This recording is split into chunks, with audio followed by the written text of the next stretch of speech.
Anne Romanoff. Oui, les Rovelli, vous voilà redevenu simple chroniqueur. Hélas.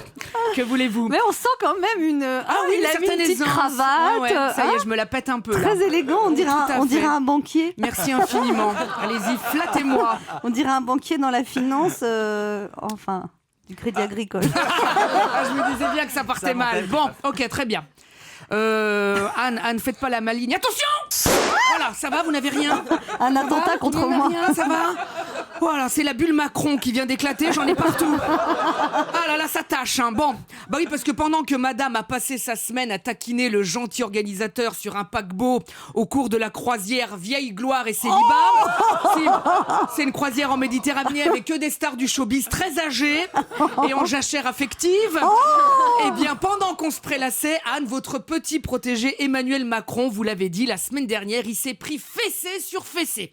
Ah, il est passé du monde des bisounours où tout le monde il est beau, tout le monde il est gentil, au monde de la fistinière où tout le monde en a plein le cul. Et pas qu'au sens figuré. Ça va les enfants, vous connaissez la fistinière? Il y a beaucoup d'enfants aujourd'hui, je vous expliquerai après, vous inquiétez pas. Alors après son coming out hétéro, lundi dernier, Emmanuel Macron est donc allé en Algérie voir le président Bouteflika. Le président tellement mal au point qu'à côté, Giscard, on dirait un jeune puceau sous exta, pour dire que la colonisation française était un crime. Alors là, en Algérie, danse du ventre, pour dire qu'il était d'accord, Bouteflika a fait grincer la roue de son fauteuil.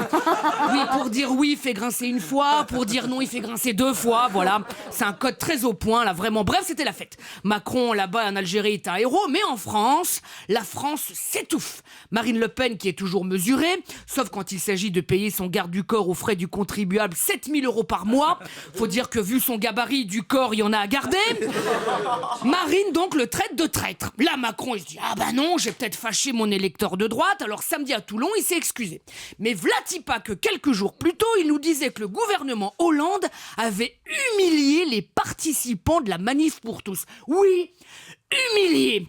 Pourtant, attends, ils ont eu le droit de manifester, ils ont été reçus à l'Élysée, ils ont obtenu le retrait de la PMA, le retrait de la GPA.